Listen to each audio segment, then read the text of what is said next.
Hi guys, welcome to my channel. Today we are going to discuss about Rimuru's Elegant Escape. This video contains spoilers, so with due let's get continue. Rimuru's Elegant Escape Play 14.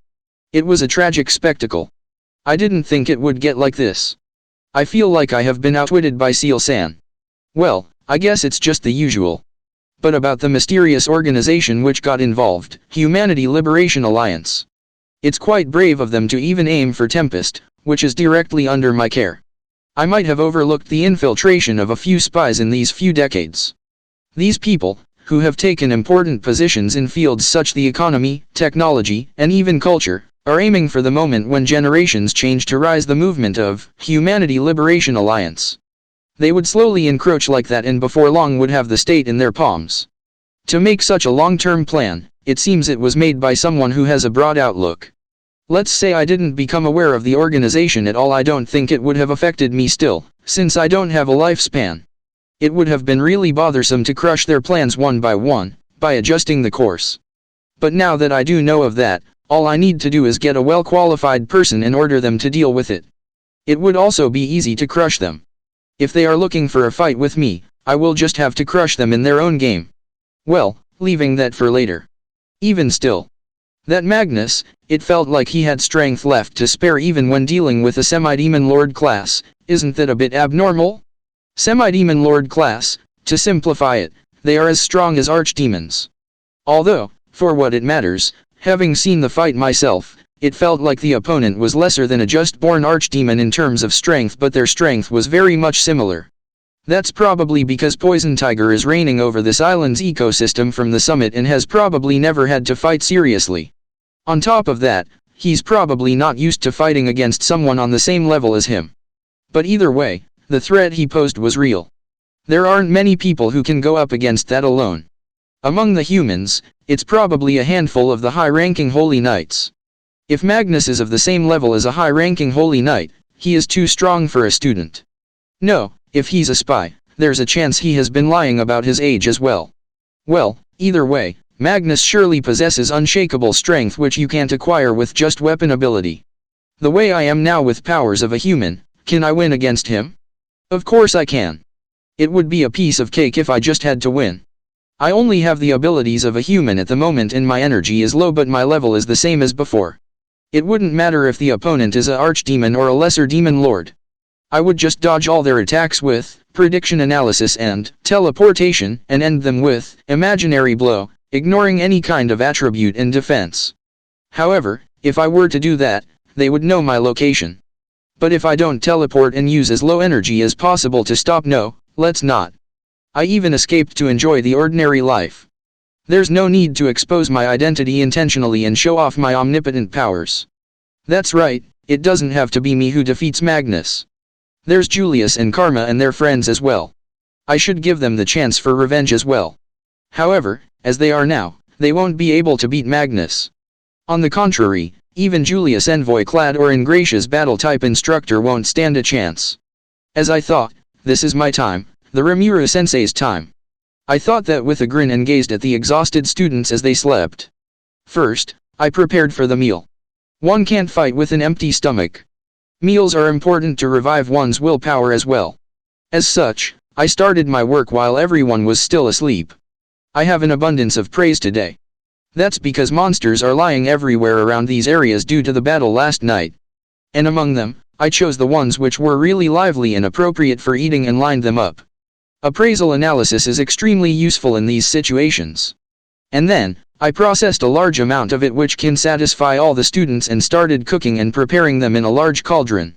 I will go with a easily made soup this time using the wild grasses and vegetables we didn't use yesterday. I cut them in small size for easier digestion and made them soft by boiling. I also didn't restrain in going the most optimal path drawn out by Seal. One might wonder how I know of all these cooking methods, but that doesn't really matter. I can give whatever excuse I like if I get it done before everyone wakes up. Once I was done boiling the soup, I lit the fire. I put the cauldron on gentle heating. While the soup was being done, I crushed some potato-like food and made a paste by mixing it with a salted fruit. Then I flattened it out like a pancake. Now if I just stick it in a stick and roast it, it can act as an alternative for bread. We do have a stove, so it might be better to roast it on top of the net we used when roasting the meat. And like that, I finished preparing. All that's left is to wait for everyone to wake up while the soup is made. And in the morning, the soup was almost done. A very savory scent spread from it. I felt the presence of the comparatively livelier bunch waking up after smelling the scent. I was using heat operation to control the temperature, but it seems it would be better to do it naturally about now. Otherwise, they would notice the abnormality immediately. And just when I increased the fire by putting in more firewood, the first student woke up and came. Satoru-kun. You prepared everyone's meal. Marcia was surprised. It seems the scent went all the way into the tents. Yeah. It was terrible last night and everyone must be tired too. And I wasn't able to be of any use in the battle either. I could at least do this much. Not at all. I think everyone will be really happy. Marcia smiled happily. And while we were doing that, the students woke up one by one and came out. Even the instructors who were in critical condition came out and thought it was weird that their wounds had healed, but they all understood once they saw me. I will applaud them that they didn't say anything unnecessary. It will be done soon. Could you prepare the bath in the meantime? As I asked that of Marcia, she replied got it, and happily nodded before going off to the for bath use tent. It seemed like she was in shock because of the events last night, but now that she saw good food and has something she can do, she had regained some willpower. At times like this, it is good to do something to change gears. First, we have food. And then, we get in the tub to wash away all the dirt from the battle. There are probably those who were bathed in the others' blood too, so it would be good for them to be clean. And after that, as Marcia left, William came up to me seeing I was alone. Is now a good time, Rimuru-sama? He came to speak as the representative. I nodded and decided to plan on what to do from now on. Are all the wounded healed? Yes. With the help of the healing potions you gave us, everyone has healed. That's good. I think you understand, but... Of course, I told them these are healing potions Yuri the health doctor prepared. Yeah, that's good. However, how exactly are we still alive? That's because Moss was there. To introduce him to Sage William, I called out Moss. It is very nice to meet you. I am Testarossa-sama's aide, who is of the equal rank and is a co-worker to Diablo, who is Rimuru-sama's trusted retainer. I am called Moss. Pleased to make your acquaintance. The small Moss showed hypocritical courtesy as he introduced himself to William. But William didn't take any offense from that, rather he said, yes, same here. I thank you for saving us. Although Moss is being used as a handyman, his position in Tempest is indeed high. I guess he would be a godlike existence even to the Academy's elders. Besides, even though Moss looks like this, even archdemons don't match up to him. It isn't weird for the Sage William's expression to stiffen seeing a being who can destroy large countries with ease. Then, will this Human Liberation Alliance thing be taken care of by Moss-sama? William asked me, pulling himself together. He's probably worried about the instructors and students who affiliate with Human Liberation Alliance. No, I won't do that. Why is that? I had completely assumed that anyone who opposed you would be annihilated. It's vexing seeing how my image is being passed on like this. I mean, sure, I would annihilate people who are clearly enemies, but I won't go killing everyone like a barbarian just because their position is in opposition to mine. Now listen here, enemy can mean many different things, alright? I would have crushed them if they were destroying towns or killing people, but the Human Liberation Alliance is different, right? I will just fight them in their own ring and have defeat etch into their mind and body so that they never think of opposing me again. Right. In the first place, it is hard to charge anyone this time. What the Human Liberation Alliance did was persuading the students and instructors to agree to their thinking, which is to free themselves of me, the Demon Lord's rule. Even if money is involved in this, it would be hard to judge it as a crime. It is clear that they are opposing me, but they are innocent in terms of law. That is the tough part. It is true that I hold absolute authority, but even then I wouldn't around tampering with the laws freely. I can suggest a certain law in the parliament, but a majority vote can only bring it to shape. Well, even then, most of my laws would pass, but I never really presented a law to begin with. I had decided to not touch politics since the time I started leading the goblins. All I had to do was watch over the management after fixing a set of rules. I could easily reject an absurd law suggestion by a lower legislature house, and even if they do pass, I could reject them later. Even I need to go through the proper procedures to set a new law. I don't have any plans on trying to do anything absurd like to death with him, and even if I did, it wouldn't pass. This time around as well, I am upholding such values. Even the actions taken in this island, I can condemn them in terms of humanity, but there are no concise law. They had been hiding their identity until the instructors or students who could pose a problem were defeated. But to say that is a crime is difficult. There's no doubt that they left the others to die, but it can't be said to be a crime just because they didn't save them.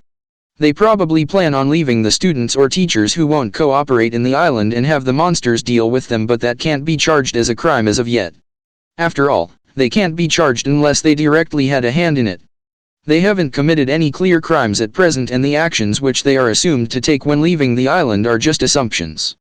It's a pain, but since I don't have any charges I can file against them, I can't do anything yet.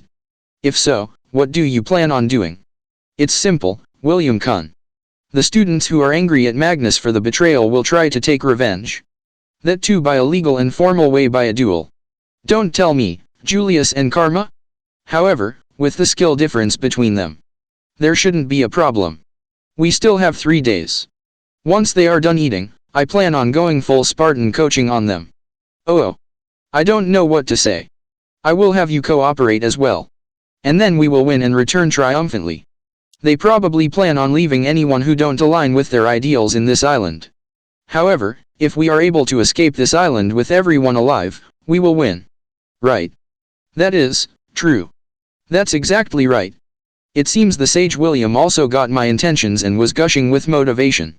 He didn't look hesitant anymore, and a strong light was burning in his eyes. If there's anything I can do, please let me know. William vigorously nodded.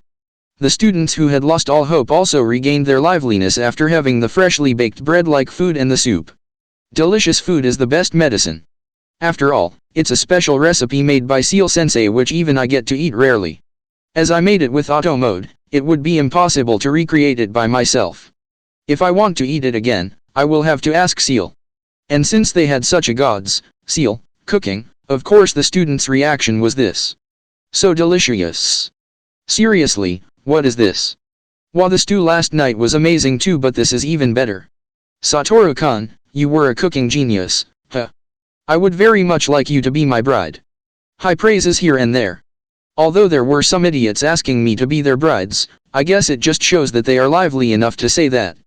And like this, the gloomy atmosphere was blown away with one shot and the youth-like cheerful atmosphere returned. Seeing that, I stood up. Well, what will you guys do? Will you cry yourself to sleep here and beg Magnus for help? No, well, even if you say that, Satoru-kun. Karma answered me as the representative of the students. The instructors only watched over. Exactly how I planned it with William. Oi, Karma, was it? What about you? If you lose, then that's the end? Aren't you frustrated being called a dejected loser? What did ya say? Karma's burning eyes filled with anger glared at me, unlike a honor student. That's fine. Anger will fuel your will to live. Oi, Julius. You too. You act all high and mighty all the time, but you aren't anything special, are you? It is the royalty's job to protect the people, it is the responsibility of the people who stand on top. These are phrases someone with strength should say. What kind of a leader are you? Can't even see through a guy like Magnus' real intentions. Real intentions? He has been fooling us from the start. He easily abandoned me after asking me to join him. I also believed my envoy, Clad, because he introduced him to me. In reality, I actually thought of him as my best friend. I had thought of him as my best friend. Who would bind us together, me, who can't live as I will because I am royalty, with the school friends and Karma. It seems Julius was shocked the most. After he was defeated by the monster, he was being protected by Moss. And even in that vague state of consciousness, he probably heard their conversation.